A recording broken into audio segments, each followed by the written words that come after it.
pemirsa, tentunya masih bersama dengan kami dalam Berita Lampung. Bagi Anda yang baru saja bergabung, kami akan menyajikan kembali berita utama hari ini.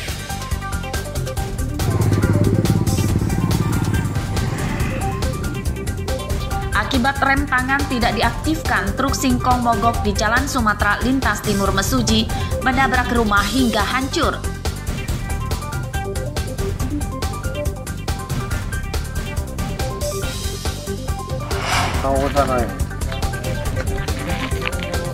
Marah jalan desanya tidak kunjung diperbaiki pemerintah. Warga Mesuji hadang truk sampah. Truk dipaksa putar balik.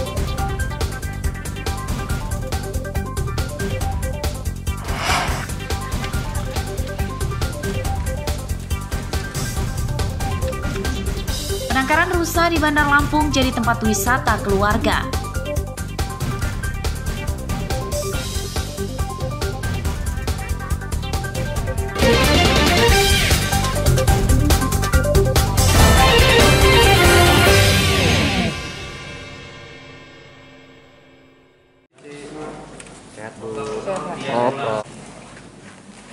Sidang kasus suap penerimaan mahasiswa baru jalur mandiri Universitas Lampung atau UNILA kembali digelar di Pengadilan Negeri Tanjung Karang, Bandar Lampung Kamis siang. Agenda sidang ketiga ini masih mendengarkan keterangan saksi-saksi. Dua saksi dari UNILA dihadirkan, yakni Wakil Rektor 3 UNILA Yulianto dan Kepala Biro Perencanaan UNILA Budi Sutomo. Keduanya dihadirkan oleh Jaksa Penuntut Umum sebagai saksi terdakwa pemberi suap Andi Desviandi. Dalam sidang terungkap bahwa Budi Sutomo mendapatkan uang setoran dari penerimaan mahasiswa kedokteran dari jalur mandiri 2,2 miliar rupiah. Uang itu berasal dari setoran langsung orang tua 4 calon mahasiswa titipan serta Wakil Rektor UNILA Asep Sukohar yang membawa 3 mahasiswa titipan. Ya. Itu dari Buskadi. Buskadi 250. 20 juta. Ya. Dari Nyoman juga 20 juta ya. Ya. Total yang sudah terima berapa semuanya? Semua itu 2,2. 2,2 miliar. Ya, itu di BAP terakhir selesai. 2,2 miliar yang itu penerimaan dari SPN sama SM-nya gitu. Iya. Para saksi mengumpulkan uang setoran dari penerimaan mahasiswa jalur mandiri berkedok infak atas perintah Rektor UNILA nonaktif Karomani. Saksi menyebut bahwa sebagian uang itu dipakai untuk membiayai pembangunan gedung Lampung Nahdliyin Center di Raja Basa, Bandar Lampung. Mahasiswa katanya. Nggak pakai uang, kalau itu tiba sewa. Berapa orang itu Pak? Ada cuma teman-teman sendiri. Siapa aja benar ada 6 orang itu Pak? Kita kasih siapa itu Pak nama-nama? Rektor ya? Nama masuk. Kita kasihkan kemana Pak? Fakultas Dekan masing-masing. Dekan masing-masing. Oh jadi nggak pakai duit Pak ya? Yang enggak. Pak, JPU tadi semua itu Pak. Pak, tadi JPU bilang kalau Bapak Sidang akan dilanjutkan Rabu pekan depan dengan agenda masih mendengarkan saksi-saksi. Arsadi Saputra melaporkan dari Bandar Lampung.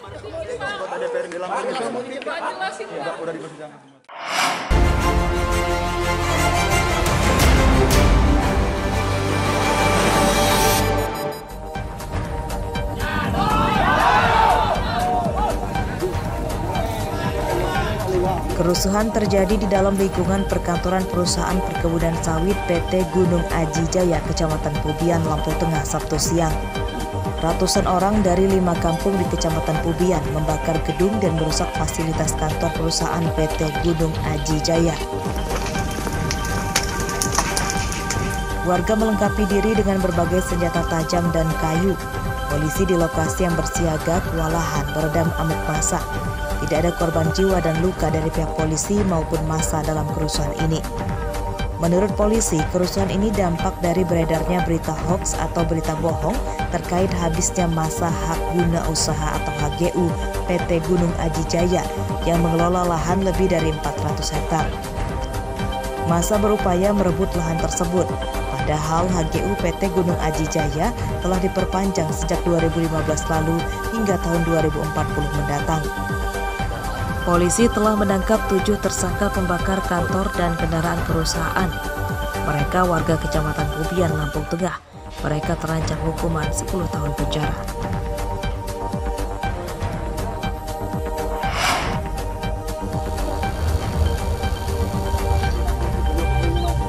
Rumah Jimah kakek 65 tahun yang terletak di dalam kawasan register 45 Sungai Buaya, Desa Tuguroda, Kecamatan Mesuji Timur, Mesuji, Rabu siang mendadak ramai didatangi tetangganya. Mereka membesuk Jimah yang terluka di kepala akibat dianiaya oleh seorang remaja pria tetangganya berinisial NV.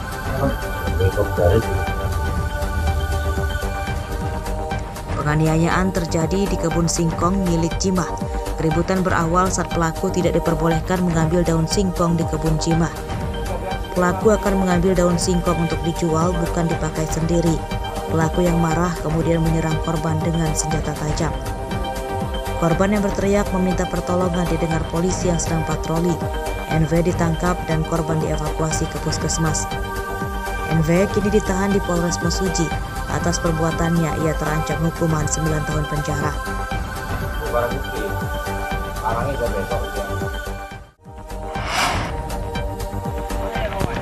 Penyeberangan darurat.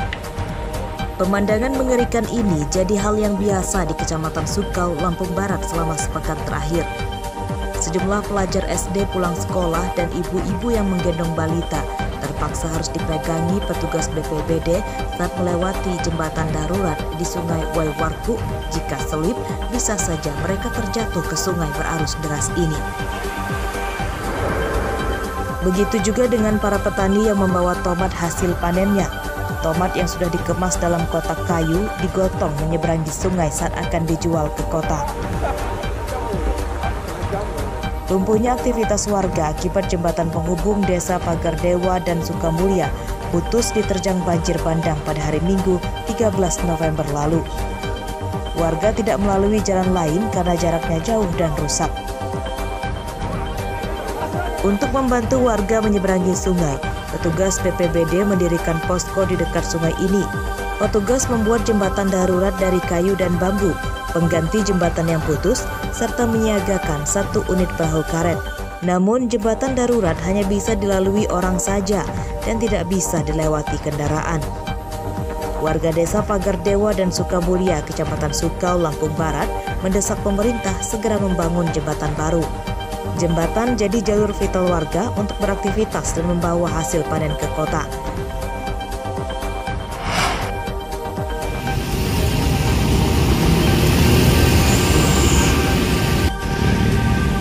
Jalan ambles di Jalan Zainal Abidin Pagar Alam Kedaton, Bandar Lampung, Rabu siang mulai diperbaiki. 2 unit alat berat diturunkan ke lokasi untuk mengganti gorong-gorong yang rusak dan menimbun jalan yang ambles dengan batu dan pasir. Arus lalu lintas padat karena ini adalah salah satu jalan utama di Bandar Lampung. Jalan ambles menyebabkan kemacetan arus lalu lintas yang parah, khususnya pada pagi dan sore.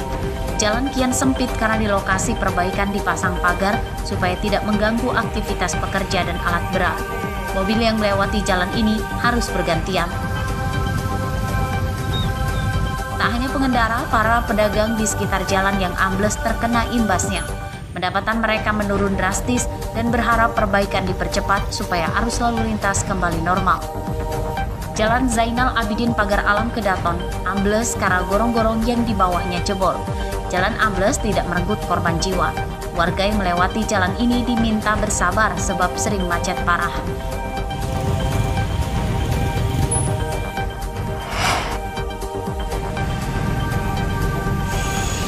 Petugas Dinas Perumahan dan Permukiman serta Dinas Kominfo yang bekerja sama dengan polisi Pamong Praja Bandar Lampung razia kabel udara yang semrawut di pinggir jalan. Razia pada Selasa pagi dipusatkan di sepanjang Jalan Pangeran Antasari dan Jalan Hayam Wuruk, Tanjung Karang Timur. Kabel listrik, telepon, dan internet yang terpasang semrawut dirapikan dengan cara diikat ke kabel lainnya. Sementara kabel yang menjuntai ke bawah diputus dan disita petugas karena membahayakan keselamatan orang serta pengendara. Razia ini digelar karena perusahaan pemilik jaringan kabel mengabaikan peringatan petugas yang sebelumnya meminta merapikannya. Menurut warga, jaringan kabel yang semrawut telah beberapa kali mencelakakan orang. Perusahaan pemilik jaringan kabel diminta tidak mengabaikan keselamatan orang lain dalam menjalankan bisnisnya. Selama ini pemandangan di udara Kota Bandar Lampung semrawut. Ini ini karena banyaknya kabel listrik, kabel telepon, dan kabel internet yang dipasang tidak rapi, bahkan terkesan mengabaikan keselamatan warga sekitar. Kabel udara yang semrawut itu secara tidak langsung mengganggu aktivitas warga.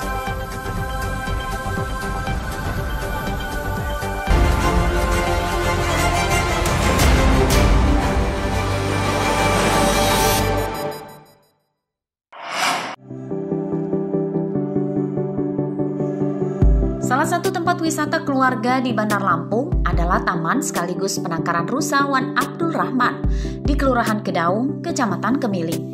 Taman rusa setiap libur akhir pekan ramai dikunjungi wisatawan, khususnya keluarga yang memiliki putra-putri masih kecil.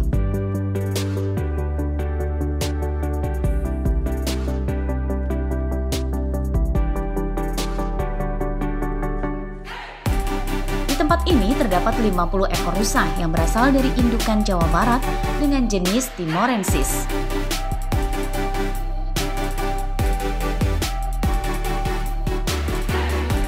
Menurut pengelola, penangkaran rusa dimulai pada 2012 lalu, namun resmi dibuka untuk umum baru 3 tahun berjalan.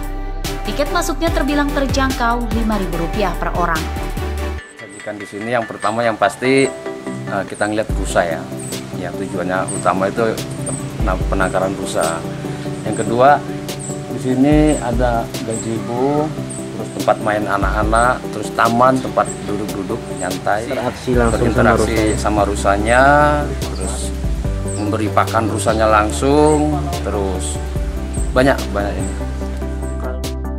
Selain dapat berinteraksi dengan rusa, para pengunjung juga dimanjakan dengan udara sejuk khas alam yang masih bersih. Penangkaran rusa adalah wisata edukasi untuk anak-anak agar mereka mengerti tentang hewan langka rusa yang kini hampir punah. Kita cari suasana hutan sebenarnya ya, untuk anak-anak biar juga mengenal hutan, karena ini kan juga hutan raya ya. Kemudian yang kedua ya untuk mengenal hewan, terutama mungkin rusa. Karena kita kan sekarang kayak di Bandar Lampung ini nggak ada kebun binatang ya, mungkin untuk melihat hewan dan penangkarannya di sini gitu. Ya lumayan untuk hiburan anak-anak biar mengenal hewan. Ini jalan-jalan, habis pulang wisuda mau selfie di Taman Rusa ini. Sama siapa kesini? Sama keluarga banyak. Mbak, kenapa sih Mbak ininya ke Taman Rusa? Karena terjangkau, murah, aman buat anak-anak juga. Eits, jangan takut saat didekati rusa. Meski memiliki tanduk panjang dan bercabang, rusa bukan termasuk hewan yang galak yang suka melukai manusia. Meski demikian, anak-anak tetap harus didampingi orang tuanya. Jeffrey Arifin melaporkan dari Bandar Lampung.